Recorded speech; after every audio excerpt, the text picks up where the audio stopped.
With our next panel, we're making a case for cozy games. We join moderator Jenny in the top right corner with panelists Sarah in the top left, RL in the bottom left, and Sean Dean in the bottom right.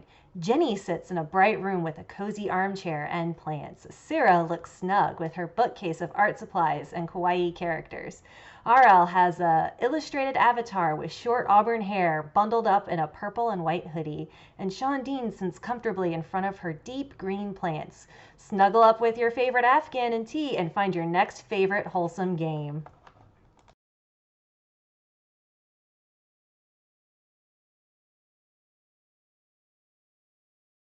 Hey everyone, and welcome to the Geek Girl Con panel, A Case for Cozy, Why We Need Wholesome Games. I'm so excited. This is the second year that we have brought the panel back to Geek Girl Con, and it's the first time we are all going digital, and that means we have a whole new group of panelists ready to share everything that they love about wholesome and cozy games, and just dive into some of our favorites. So before we get started, I wanted to make sure and take a moment to acknowledge the land that the convention typically takes place on.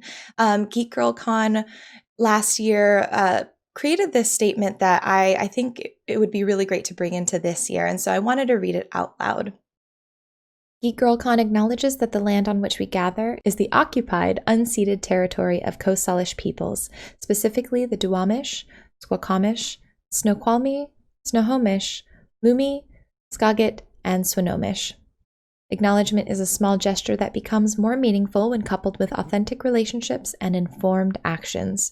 Geek Girl Con pledges to open all public events and gatherings with a statement acknowledging the traditional Indigenous stewardship of the lands on which we gather, whether digitally or physically. We pledge to move beyond words into initiatives and programs that fully embody a sustained commitment to Indigenous rights and equity. There are 29 federally recognized tribes throughout Washington. In addition to recognizing the sovereignty of these nations, Geek Girl Con would also like to recognize the Duwamish, Wanapum, and Chinook people.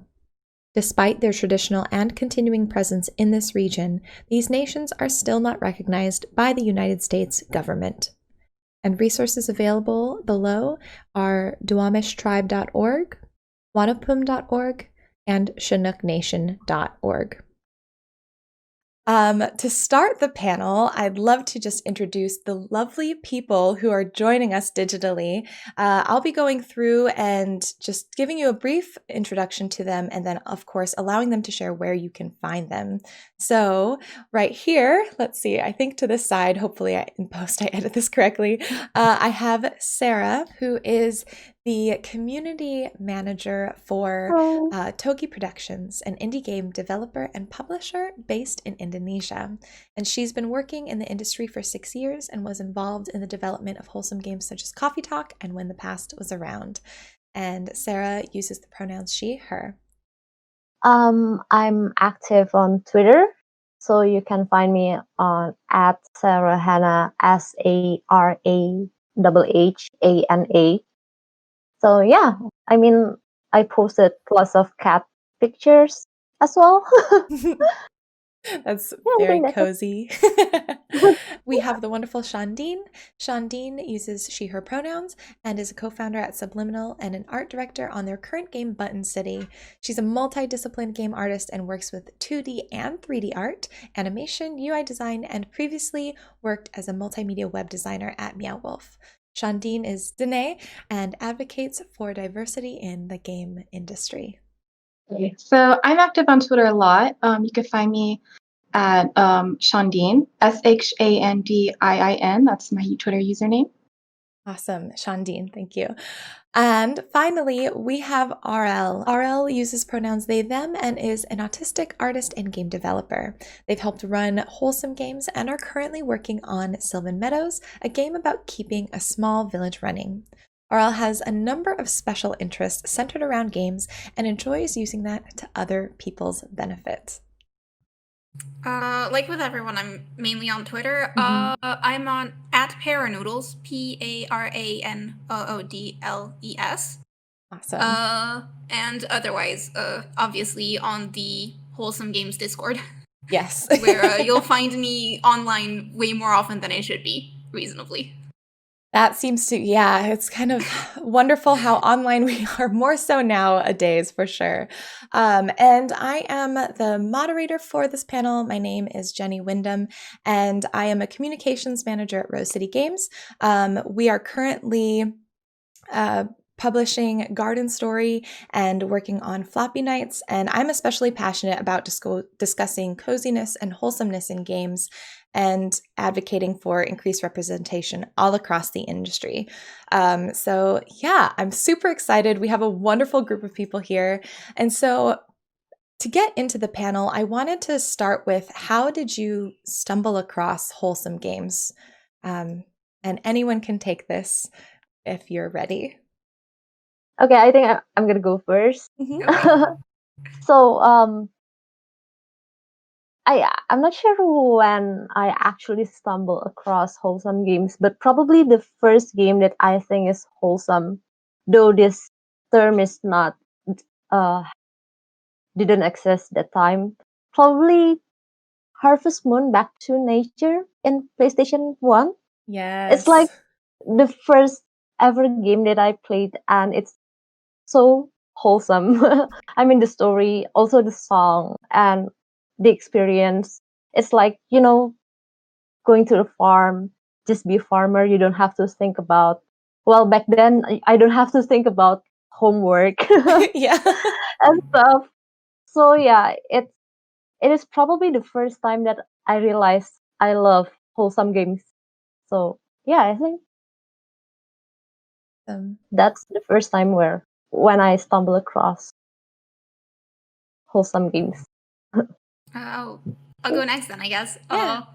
I've for me actually until recently, it wasn't ever something that I really thought of a definite milestone with, because I was a little kid and I thought video games were really cool, so I just played a ton of them. And it's not until afterwards I realized, like, I guess we could pay attention to genres and things like that. But my first wholesome game, not that I would have really thought it through at the time, was probably the first Animal Crossing on GameCube.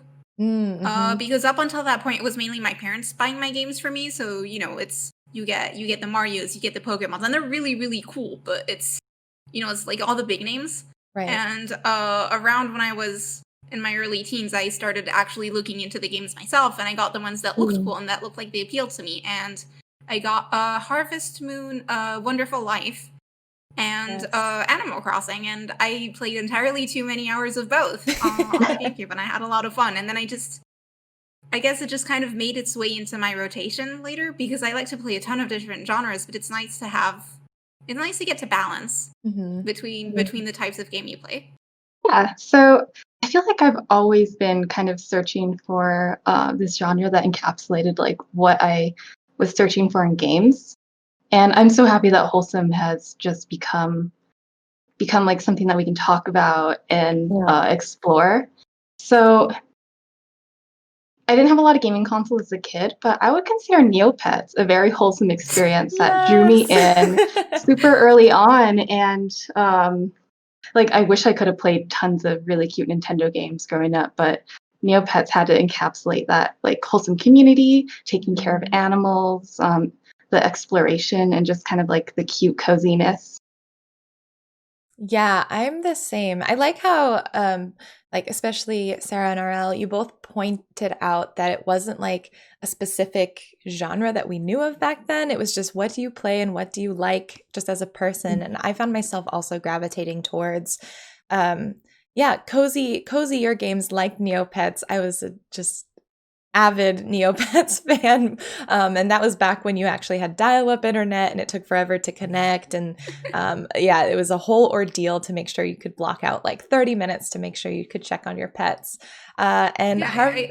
No, go for it. Oh, I was gonna say, and Harvest Moon was for me probably my first wholesome game that I loved and played just nonstop. I had it on Nintendo 64. It was like it was Back to Nature, but they ported it to Nintendo 64, and so they just called it Harvest Moon 64 with some differences. And I just would spend hours playing that game, because before I grew up and I would play games with my brother and we played all sorts of genres, but there was something about the seeming simplicity of just growing things that I found so fulfilling as a kid. Yeah, did you? A lot of what I played of Animal Crossing and Harvest Moon was with my little sister, Mhm. where we'd either fight over who got the save slot, or we would actually, every once in a while cooperate and both actually try to get things done, and we had a lot of fun. Yeah, But what I was going to say earlier is just that I forgot about Neopets, because it's hard to imagine a life before Neopets, I guess. Yeah. It's just part of your childhood. It's just kind of there. Mhm.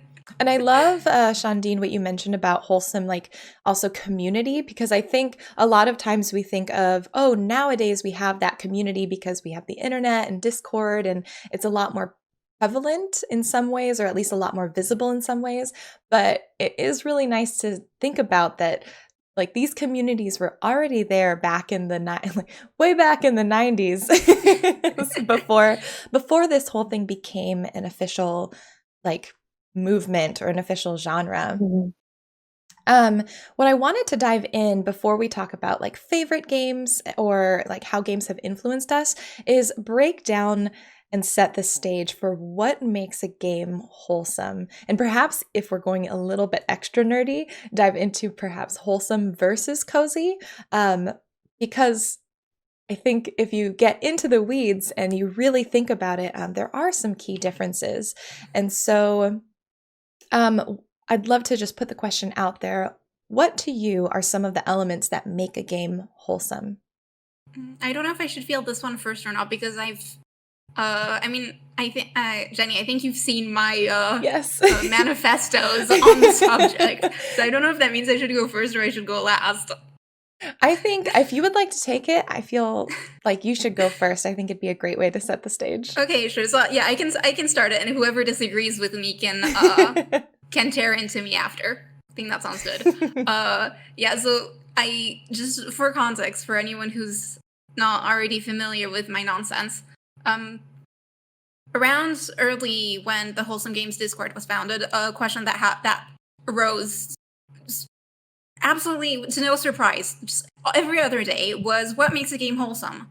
Because you had a bunch of people who were like, well, I get the feeling, so I'm just going to roll with it. And some people are like, okay, I understand that it's a feeling, but what feeling is it? Mm-hmm. Because they wanted to have, some sort of way to judge when they weren't sure what the feelings were. Or, was it like not everyone is their feelings, not everyone agrees on them either. So, so you might have one person say, oh, I feel like this game is wholesome, and someone else say, oh, well, I don't. And then like, where do you draw the line and stuff like that? So I worked a little bit with some of the staff, because I wasn't even staff back then, to write a rubric of what makes a game wholesome. It's so cool. Because the thing really is that there is no as far as we decided, at least, there is no single criterion, because really, like, you've got some games, like, obviously, like, less violence is usually more wholesome, but you've got plenty of wholesome games that have violence in them. Mm-hmm. So so you can't discount them off a single thing, just as there is no magical element where you put it in and bam, the game is wholesome. And so on. And so the ones that we ended up focusing on, there were roughly 6 of them. 6.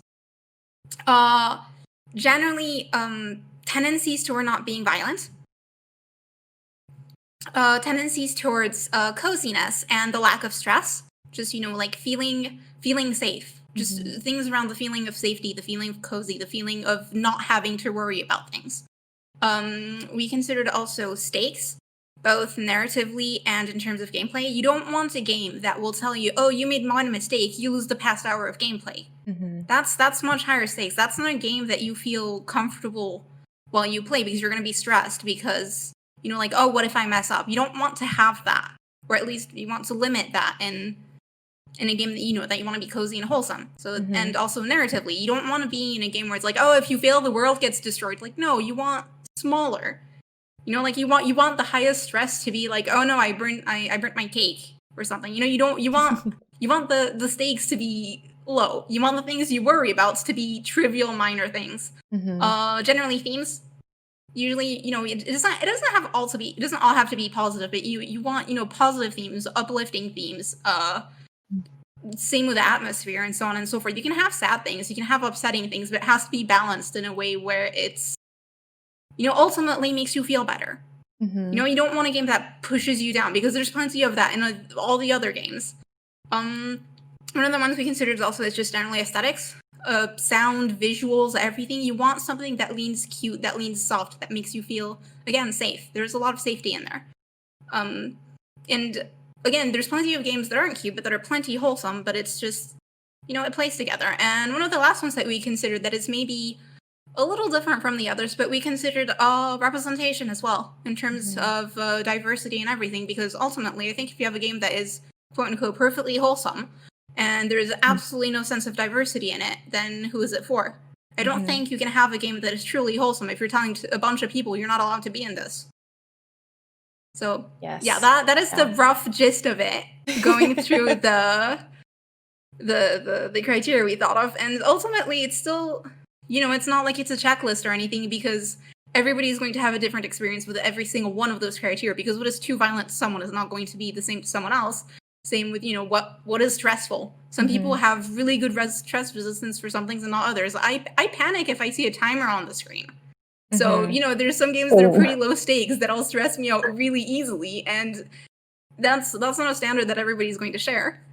And so you've got a bunch of criteria, and they're all subjective, and ultimately the conclusions that you draw from that are subjective also. So, I think ultimately everybody is going to have a different idea of what a wholesome game is, but it's, there's that. Yeah, the idea was to get at least a general direction to think about for how to articulate whether you feel that way about a game or not, and why. I think you hit like every point that I was thinking about for this. Excellent. Thank you. Something I kind of want to add to that is that why I think wholesome games are such a strong medium and a very diverse medium is that all of those separate elements, when they're juxtaposed with each other or with other genres, especially if they're juxtaposed really playfully, I think they create really unexpected and conveying ways to make and represent and build games.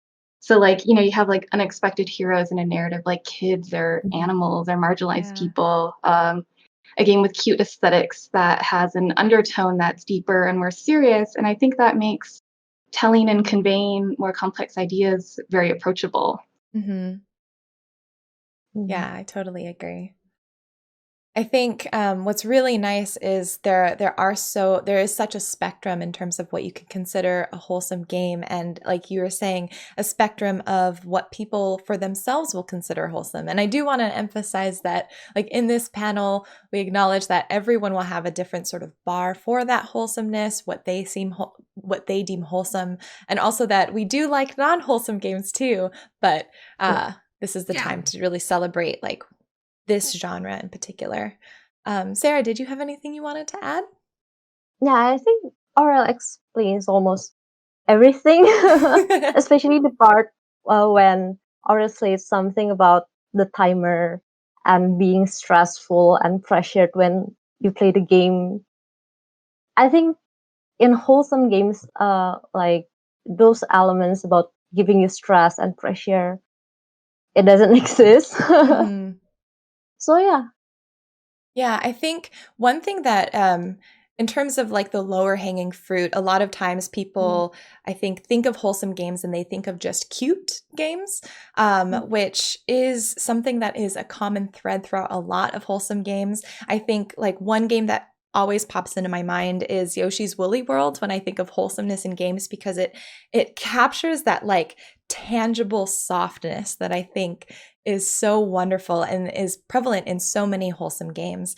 But one thing that is important that you all touched on was that wholesomeness is more than just the visual aesthetic. It's more than just, is it cute? And the fact that wholesome narratives address challenging themes, I think, is one that is something that's really important to address and to acknowledge, that cozy games like Undertale, for example, especially since the 5-year anniversary just happened this year, that's a really great example of not only does it use visuals to a great effect to feel warm and cozy in a lot of ways, and have characters that are warm and cozy in terms of personality, but the theming itself is one of determination and of care, depending on how you're playing it, I suppose.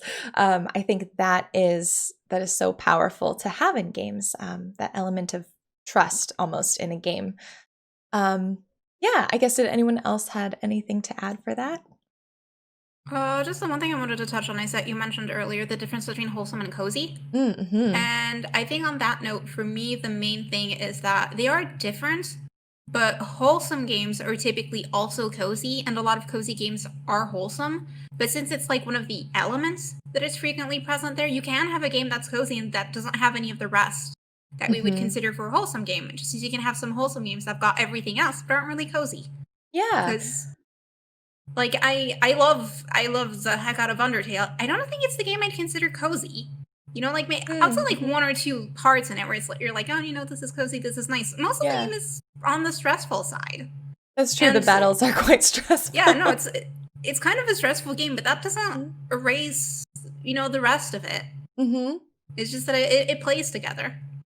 Yeah, and I think, and this is something we'll be talking about later on in the panel, but I think it's really interesting to see how in a lot of games, especially nowadays, they may not be wholesome, but incorporating cozy elements that you find in wholesome games seems to become more and more prevalent. I think like petting the dog, I think is one of those examples where it's something that you know, definitely stemmed more from the wholesome games type of movement, but you see it now in pretty much every genre. I think I've seen even some horror games incorporating petting the dog, which is awesome.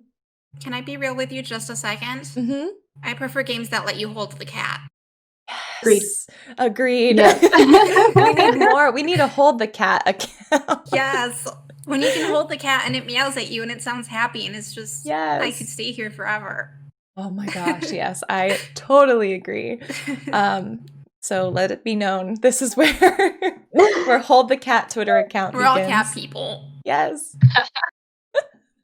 So I wanted to know how wholesome games, because all of you are involved in game dev and the game industry in a variety of ways.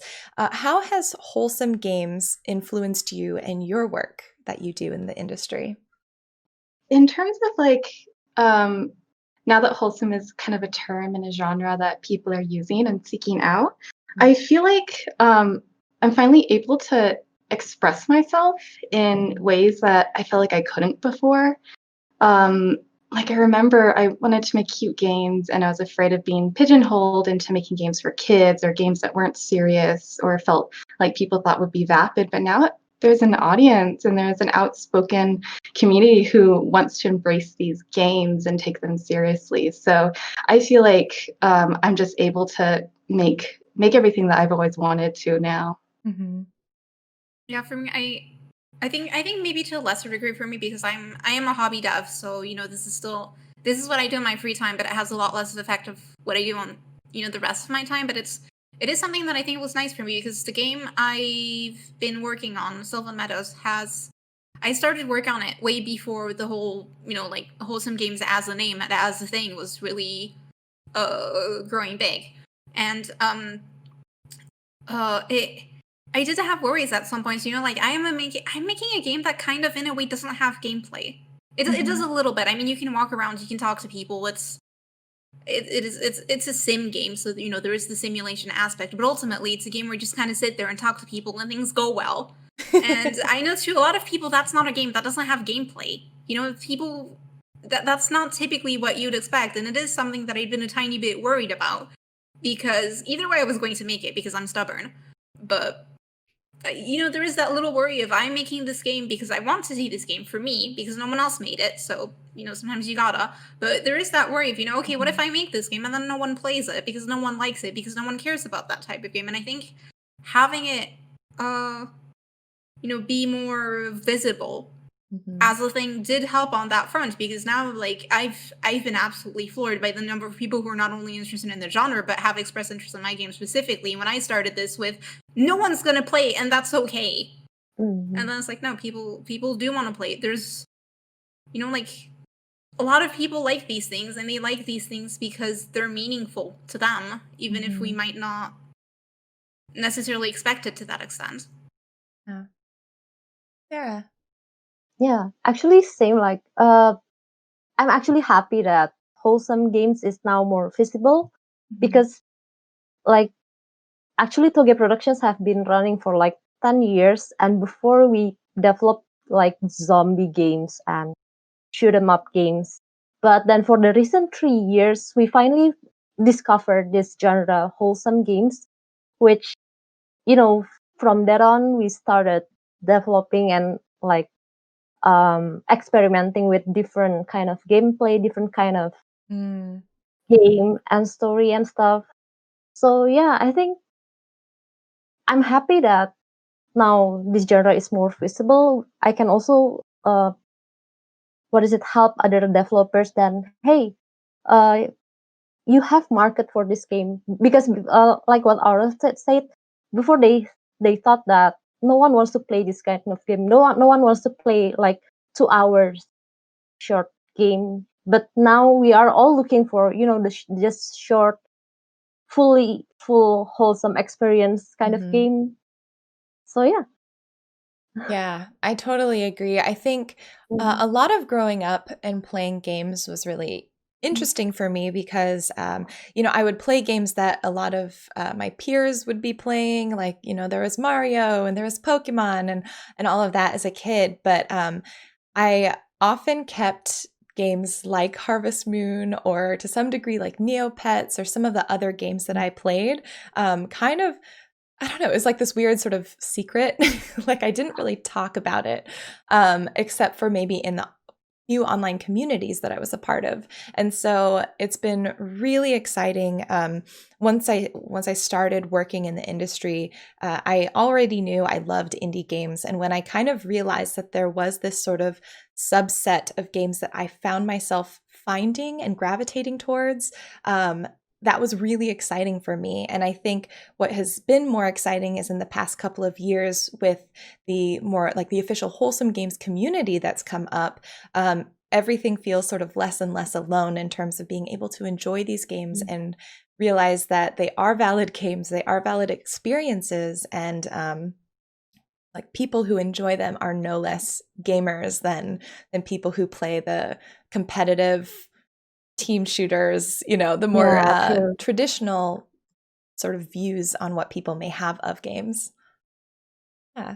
I think this kind of ties nicely into the next question then of how, not only how has Wholesome Games influenced you in some of your work, but how do you think and how do you see Wholesome Games influencing the industry, whether it's people who create games or people who consume and play games? I think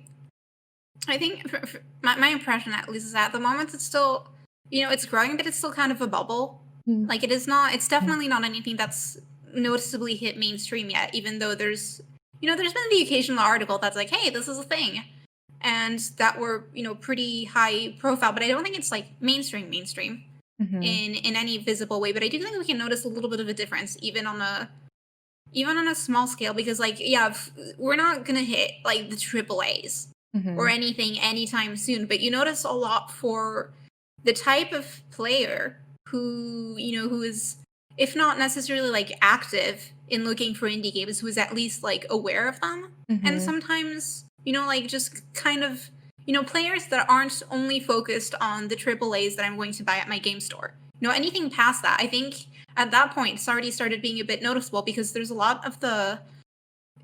more and more wholesome games coming out, and some of them have been pretty high profile, like Spiritfarer. That was pretty big.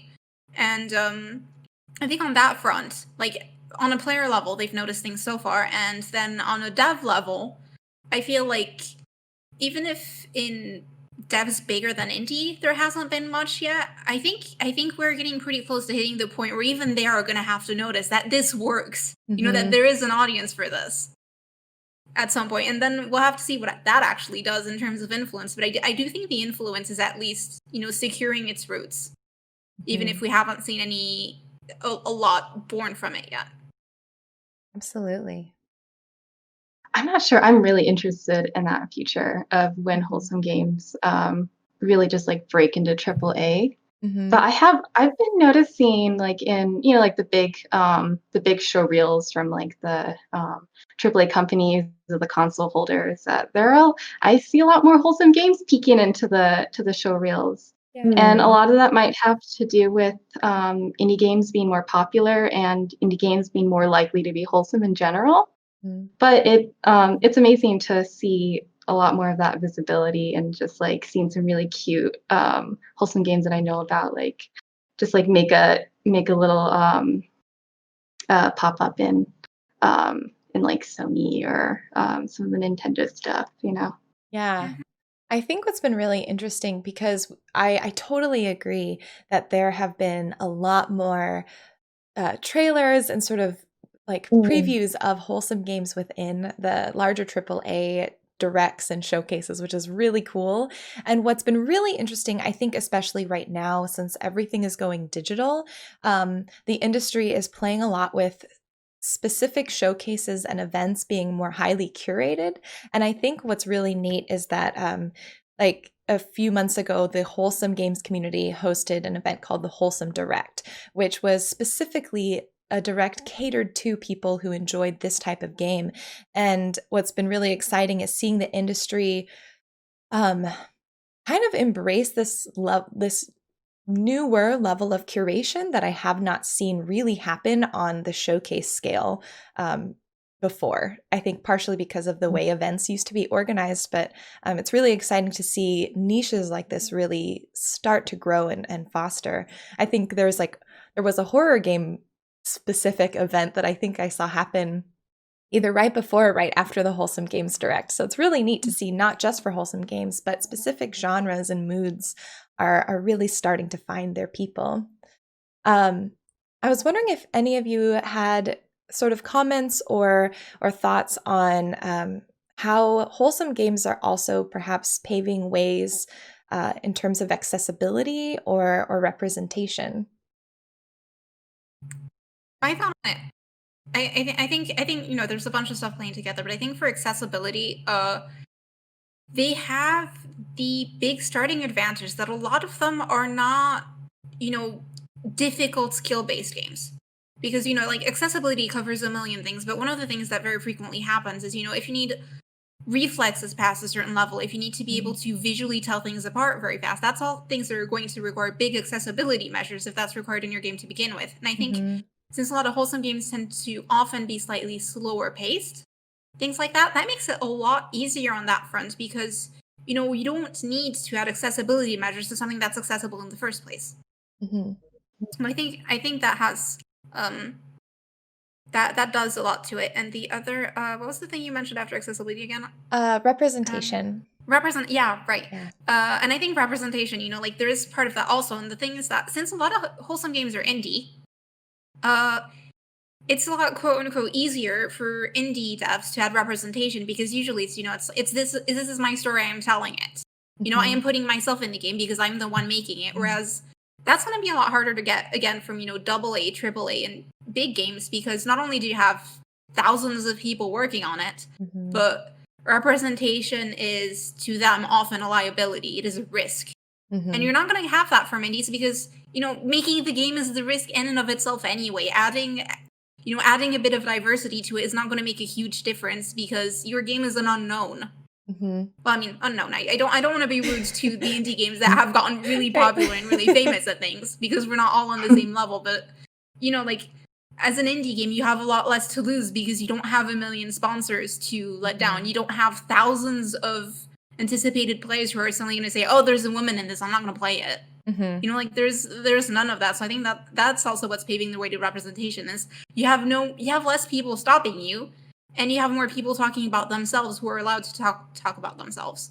Yeah. Plus, the entire thing where in the industry itself, you have, like anybody who is not a man is dissuaded from entering. Anyone who is not white is dissuaded from entering or, booted out. And like you can't really have that in indie because you have no one to fire you.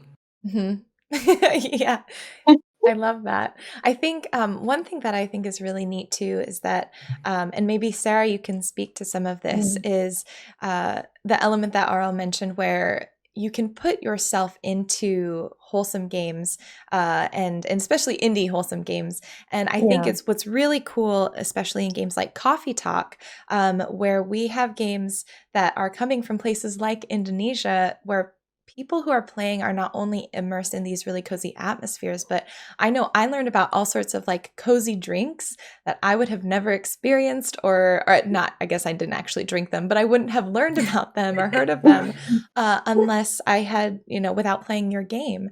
And I think, what is it called? A Space for the Profound. Space for the Unbound. For the Unbound, yes. And, Yeah. I think it's wonderful seeing cozy games also located in other parts of the world that are not more Western focused. Could you Yeah. speak to what it's like to have that especially happen with Togi Productions?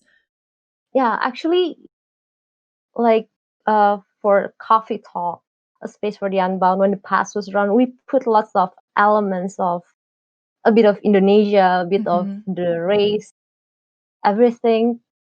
And like I said before, we can freely experiment with the gameplay. We can freely experiment with how we want the game to be.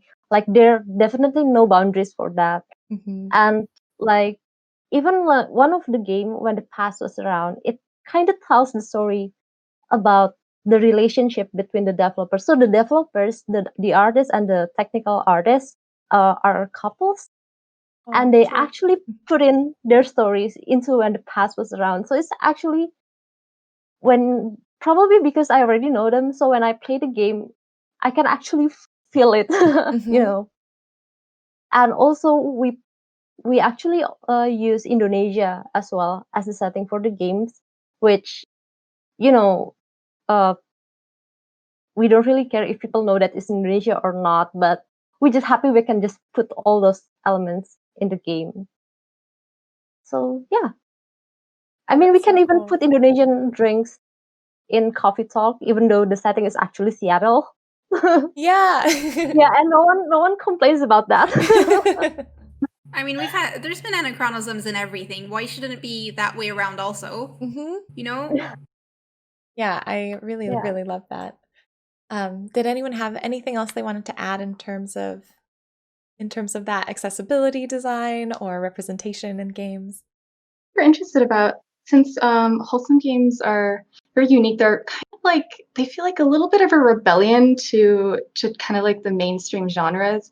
They don't quite look or feel like other games, and I think that's opening avenues to new gamers and people who have been turned off by like mainstream game aesthetics or gameplay. And like I've had people like come up to me, like they see my game and they're like, my mom would love this game. I'm just like, yes, I'm so for moms loving my game. Yes. Yeah, it's so nice to feel like because I know that whenever I have friends, especially now that we're all staying at home, we're trying to find new ways to entertain ourselves a lot of the time. A lot of my friends who have never really played games or fell off of it because they did not consider themselves like gamers, they have been sort of asking me, what should I play? Maybe I've only got a phone, or maybe I have a really low-end PC, or I don't really have this like the skills to play a harder game, and it's really, really comforting and just like a point of pride almost in our industry that I have so many games to recommend to people, whether it's on the phone, whether it's most of the games are indie, so they don't require the latest and greatest in terms of graphics cards or fidelity. Point. And so it's been really nice to not only use this as a way to, I think, move the industry forward in terms of what can we do with games and what emotions can we access and feelings can we access, but how many more people can we bring into this industry that we love? Because it's really lovely. Yeah, absolutely. And I think one thing that ties the accessibility and the representation part together, I think too, is that especially with wholesome indie games, you have a lot of disabled people making games, and who is better, positioned to think about accessibility than someone who already has to do it on the regular when they're playing other games. Exactly. I think that probably plays a decent amount into it as well. Yeah. And what's nice is this lovely mix of resources and tools that are more freely available and quite easily learned or picked up.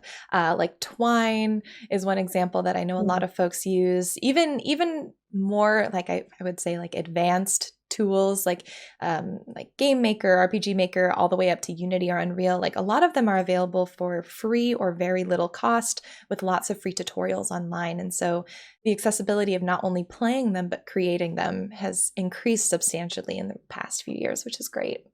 Yeah, absolutely. So really quick, we have just 2 more questions, and so we'll have to wrap this up. But I wanted to just touch on why do you think we need, and we kind of touched this a little bit, but why do you think we need wholesome games in the game industry right now? I think my personal take on it is that there's two different broad reasons. I think the first one is just natural contrast. Like the video games medium is fairly young compared to a lot of mediums like literature, film, and so on and so forth. So of course, when you start, you're always going to have kind of the same thing because everybody is doing the baby steps of trying to figure out what a video game is. And I think we've reached the point where that's been going on long enough that things are really, really diversifying because, I think at this point we're almost reaching the point of what makes a game stop being a game. And so everybody is doing everything. We've had so many years of people doing action games, racing games, and everything, and you want to figure out what the contrasts are, what the other niches are at some point. Like some people are going to get creative and start figuring out what else we can do, and I think that's a completely natural progression on that stage. And I think in a way the medium needs that to begin with, because that's how a medium keeps growing. People keep experimenting and seeing other ways to make games, other types of games to make. So I think that's the first part. And I think the second part is just that, again, contrast. It's nice to have things to balance it out. I mean, I play a lot of the violent action games, and I have like a ton of variety. My backlog is a mess. My list of played games is a mess. But it's nice to be able to alternate. Like maybe you're going to play a really intense or really stressful game, and it's going to be really cool, and you're going to enjoy it the whole time. But sometimes, like you want to play and you don't want that commitment. You don't want maybe you don't feel like being stressed out right now. Maybe you've been stressed out enough today, and even as a leisure, it's a bit much. So maybe you want something calm, or maybe, I am a fiend for 200-hour RPGs, and you don't always have the time or the patience to get into a 200-hour RPG. Sometimes you just want something that's nicer and shorter, and you play a short hike. Oh, and I think that's a lot of it too, is the contrast where even if you like the other game, I mean, obviously if wholesome games is the type of genre you like, then just by all means only play that, because the end goal is having fun. But I mean, even if you like a bunch of genres, I think it's good to have that balance, because it lets you really it really just lets you vary up what you're playing and what you're enjoying, and not every mood and every day requires the same, is suited to every type of game. And I think that's where it fills a niche that would have needed filling. Absolutely. I think for me, this is just like an odd little one, but wholesome games tend to be just a little bit more mundane. I mean, they can also be like magical and large, but I think it's easier for people to connect and put themselves in their projects and pull from their personal experiences and make their expressions more intimate and tell more and more types of stories. So I think there always needs to be a place for people to be able to do that. Yeah, awesome. Yeah, absolutely.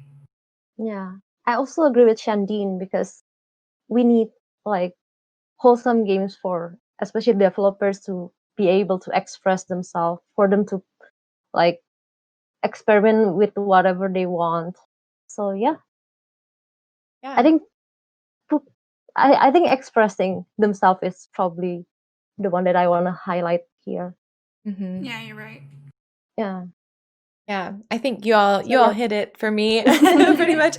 I think for me, one of the biggest things is not only personal enjoyment. I just personally love these games, and so I think we need them. But for me, it is that element of juxtaposition and being able to understand, if we can create and we understand effective coziness, that will help us understand and maybe better, more effectively create like scary games, because we know and we understand what makes something cozy, and we can work in opposition to that. Same thing with an action or, or any other genre or mood. I think it will only benefit the industry to further examine like the extent that we can create and like how far we can go with different types of moods and emotions that we can evoke as we play games.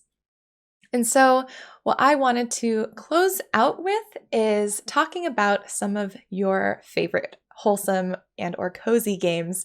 We only have time for everyone to list maybe like 2 or 3, but very quickly. So like say the game and perhaps like a 1 to 2 sentence summary on why people should check it out if they're really excited about cozy or wholesome games. And we can start with Sarah, if you're ready. I think I kind of want to recommend this game, Later Alligator. Mm-hmm. When I played this game, I actually cried in the end because it makes me feel Yeah. that kind of feeling. And probably the second one is A Short Hike. It also made me cry.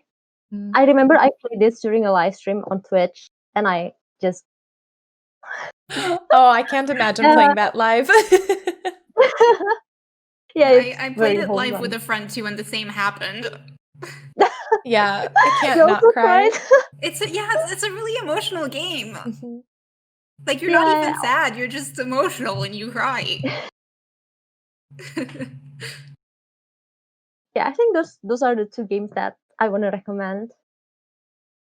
The first one I would recommend is Costume Quest, especially if you love RPGs. It's about these little kids. They're going trick-or-treating on Halloween, and they kind of like get really cool and dressed up in their costumes that they're fighting these little goblins and collecting candy. It's a very cute game. It's short and sweet, and I think it embodies like that kind of like kid culture, unexpected hero kind of narrative.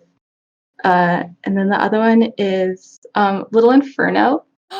Oh my god. Yeah, it's a bit of an older one. It's on so many platforms now, but you have a fireplace and you're just like burning little objects, making different combinations. It's super comforting, but at the same time, you're kind of uncovering a spooky little narrative in there. I really enjoyed that juxtaposition. I actually played Little Inferno just last weekend because I needed something, and there is something comforting about just kind of feeding that fire. Yeah, that's a great throwback. Yeah, for me, okay, so one of my first ones is, I think generally like literally any Harvest Moon of the ones that are, pre-name split, because there's a really complicated thing now where Harvest Moon games aren't Harvest Moon games and the Harvest Moon games are called something different. But anything in the Story of Seasons series and Harvest Moon before 2014?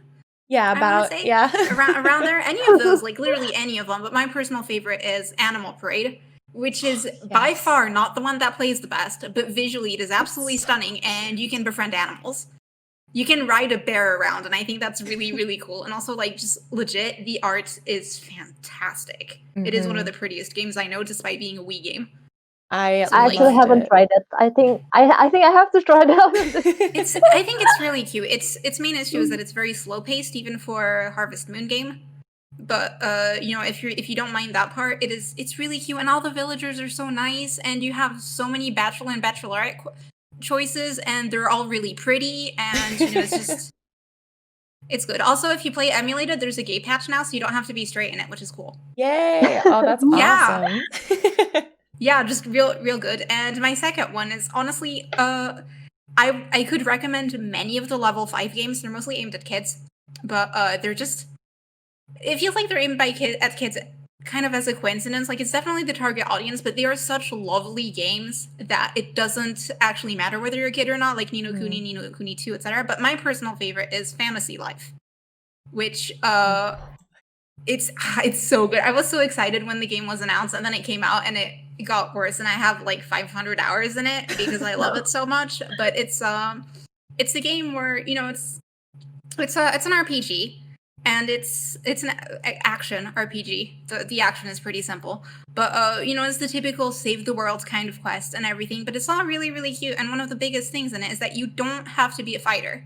You can, if you want, just be a lumberjack or a cook or a weaver or anything you want. You can be instead, and you don't actually have to be the one going out there slaying dragon. And I think that's really, really cool. I really like that. Yeah. And it's just absolutely just really cute and really sweet. Mm-hmm. Oh my gosh. Also, you can play multiplayer, which is cool. So you can play with your friends. Yes. And little cats can follow you around. Yes. Oh my gosh. I love the party members. You can anything you can have as a pet can be a party member. So dogs, cats, birds, dragons. Love it so much. Oh my gosh. It's so good. I want to jump in now because I haven't picked it up in so long, and I'm just like, oh, maybe I'll go back and play it some more. I've finished it to 100% twice now, and I keep wanting to do it a third time because I just really like playing it. That's so awesome. So mine, I decided to pick two the first one's based on one of my all-time favorite games, and probably the first wholesome game that I intentionally picked in terms of this game I want to play because I think it's a wholesome game, and that's To the Moon. It's an older game, and it was made on RPG Maker, but it has one of the most beautiful love stories, I think, in games in general. It's just really, really beautiful, very bittersweet, but it's just one of my favorite games of all time. And then the most anticipated game that's coming out very, very soon, so I wanted to give them a little bit of a shout out, is Ikenfell. And I guess soon as of this recording. I think it'll be out by the time that this is being broadcast. And Ikenfell is this wonderful game where you play sort of witches and wizards, kids, so kind of going into Shandine's feeling of just really fun kind of kid action adventure. And you're just exploring this halls of this wizarding school, and you get to just uncover this mystery of a student that you're trying to find. And so the pixel art looks lovely. I'm just really excited about it. So I think that'll be out by the time this is recorded. So that is it for this panel. Thank you so much, everyone, for joining. Before we go, I'd love to have you sort of reintroduce yourself again and state again where people can find you so that they can investigate what you're up to. And if you wanted to shout out something that you're working on, please use this time and feel free to. We'll start with Sarah. Okay, I'm Sarah, the community manager for Toge Productions, a game studio from Indonesia. You can find me on Twitter, Sarah Hannah, SarahHana. I post lots of cat pictures, and currently, by the time this video is out, one of our game, When the Past Was Around, is already released on Steam and also coming to Switch and PS4 and Xbox One. So yeah, you might want to check it out. Yay! Yeah. RL. Hi, I'm Arl. You can find me on Twitter at Paranoodles, Paranoodles. I'm a game developer and artist, so I post a lot of both. And I'm one of the staff on the Wholesome Games Discord, where we do a ton. Come check it out if you're curious at all. If you like wholesome games, you might be interested. Let's just put it that way. Yes, definite shout out to the official Wholesome Games community on Discord. One of the best places on the internet. Aww. Shandine. I'm a game developer and artist. I'm working on a project called Button City. It's about cute animal kids trying to save their local arcade from being shut down. We're working on it now, and you can wishlist it on Steam. If you'd like, you can go to buttoncitygame.com, and you can find me on Twitter at Shandine, SHANDIIN. Yay! And again, my name is Jenny Wyndham, and I am the communications manager for Rose City Games, and we're currently publishing a cute game called Garden Story and developing a game called Floppy Nights. And you can find me on Twitter, where I pretty much talk about like indie games nonstop. And that is at Kimchika25. Yeah, so thank you for watching, everyone. Bye. Bye. Bye.